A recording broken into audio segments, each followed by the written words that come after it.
অন্যান্য জায়গাগুলো এগুলো এখানে নিয়ে আসা হয়েছে। শহীদ জাহিদকে পিটিয়ে ছাত্রলীগ মেরে ফেলেছে, তার আশপাশে তার বন্ধুরা, তার সহপাঠীরা।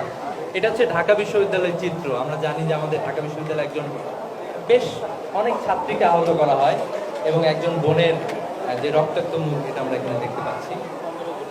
15 জুলাই যে চিত্রটা আমরা ঢাকা বিশ্ববিদ্যালয়ে, আওয়ামী লীগের উপর অত্যাচারের এটা আরেকটা ছিল যে অনেকেই মন্তব্য করেছেন বিভিন্ন।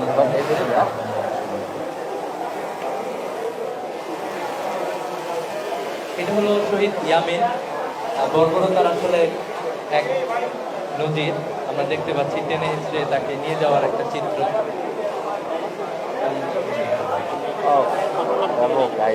আমাদের আমাদের জুলাই বিপ্লবের দেয়াল চিত্র, মানে যে দেয়ালগুলো মূলত সারা বাংলাদেশে ছেয়ে গিয়েছিল, আমাদের তরুণ কিশোররাই মূলত এই দেওয়ালগুলো এঁকেছিল।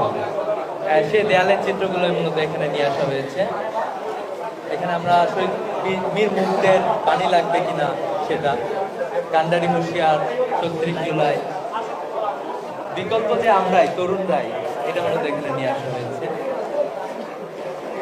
এখানে শহীদ শান্ত ভাইয়ের, উনি ইসলামী ছাত্র শিবিরের সাথী ছিলেন, আপনারা সবাই জানেন।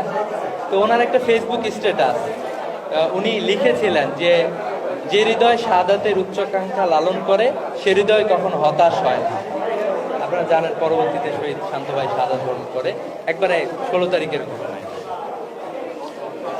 শুদ্ধোদয়ের মিছিল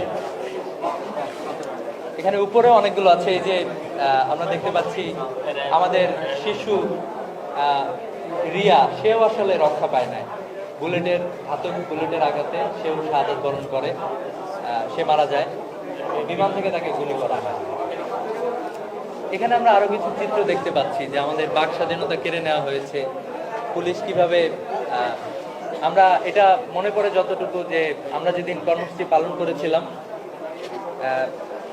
এই কর্মসূচিটা ছিল হাইকোর্টে, সেখানে একজন ভাইকে পুলিশ মুখ চেপে ধরেছিল, সেটা আমরা দেখতে পাচ্ছি ভণ্ডদের চিত্রটা দেখি। এখন আমরা এখানে 36 জুলাইয়ের যে ঘটনা ছিল, এখানে যারা মূলত আমাদের বিরুদ্ধে যে গণহত্যা ছিল, এটা যারা নেতৃত্ব দিয়েছিল, তাদের চিত্রগুলো নিয়ে আসা হয়েছে। আপনারা দেখতে পাচ্ছেন এখানে পলক, যিনি মূলত নেট বন্ধ করে ভেবেছিল যে পুরো পৃথিবীকে অন্ধকারে রেখে বাংলাদেশে একটি গণহত্যা চালিয়ে তারা পার পেয়ে যাবে। এই পলকের ছবি আপনারা জানেন।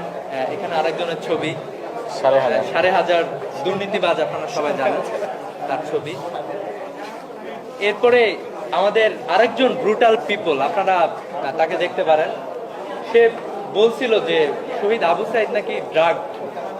তা আমরা এখানে লিখেছি যে অ্যাকচুয়ালি আই ওয়াজ ড্রাগ, মানে আরাফাত ওয়াজ ড্রাগ, নট আস। এটাই আমরা মূলত এখানে বলার চেষ্টা করেছি। এরপরে এখানে আরো অসংখ্য আয়নাঘরের চিত্র। এরপরে অনেক মিনিস্টার পালিয়েছেন, বিভিন্ন সময় বড় বড় কথা বলেছেন। কামাল, আমাদের স্বরাষ্ট্রমন্ত্রী সাবেক, হ্যাঁ সাবেক, বাংলাদেশের সাবেক স্বরাষ্ট্রমন্ত্রী, যার নেতৃত্বে মূলত হয়। ভণ্ড দরবেশকে আপনারা দেখতে পাচ্ছেন বাংলাদেশের শেয়ার বাজার, সাধারণ মানুষের অর্থ লুটপাটের জন্য যে মূলত কাজ করেছে। আমরা অসংখ্য নাটক দেখেছি। আমরা বাংলাদেশের সকল তরুণ সমাজ বলেছিল যে নাটক কম করো প্রিয়,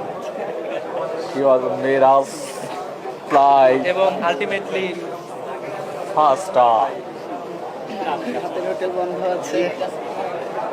আপনারা জানেন ভাতের হোটেল, এটা এখানে নিয়ে আসা হয়েছে। হারুন চাচ্চু।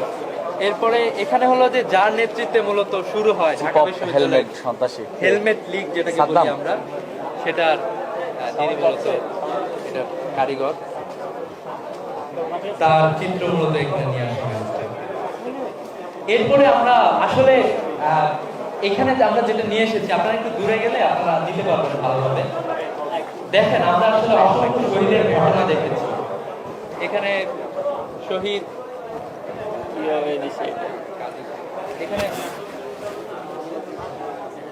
এখানে শহীদ বিশ্বজিৎ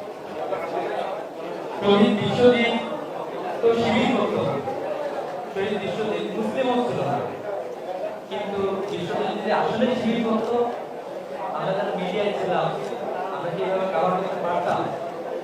আপনার সাথে যদি সত্যি শিবির করতো, শিবিরের কোনো মানবাধিকার ছিল না, এটাই মূলত আমরা এখানে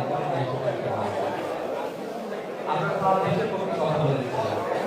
শিবির সন্দেহ হয়ে বাংলাদেশে যে কিছু করা বাংলাদেশের ট্রেন্ডে পরিণত হচ্ছে। আপনার সাথে বিভিন্ন নিয়ে কথা বলেছিলাম, আপনার সাথে বাংলাদেশের যে চুক্তি নিয়ে কথা বলেছিলাম। আপনারা দেখতে পাচ্ছেন রাতের সেই সিসিটিভি ফুটেজ। এরপরে আমরা এখানে মূলত আমরা এই আন্দোলনে অসংখ্য সাহসী চিত্র আমরা দেখতে পাই। এই পুরো দেওয়ালটা হলো সাহসী চিত্র আমরা দেখতে পাই। দেখেন আবু সাইদের মতো আরেকজন ভাই, তিনি প্যালেস্টাইনের পতাকা ঘাড়ে দিয়ে হাত উঁচু করে দাঁড়িয়েছে, আমরা ডান পাশে করে দেখতে পাচ্ছি। আমরা একটি বোনকে দেখতে পাচ্ছি, যিনি পুলিশের ফ্যানের সামনে মার্চ ফর জাস্টিসের দিনে পুলিশের ফ্যানের সামনে দাঁড়িয়ে গিয়েছিল। আমরা এখানে অসংখ্য সাহসী চিত্র দেখতে পাবো। আমরা দেখতে পাবো যে সাহসী চিত্র, সাহসী ভূমিকা যারা পালন করেছিল তাদেরকে আমাদের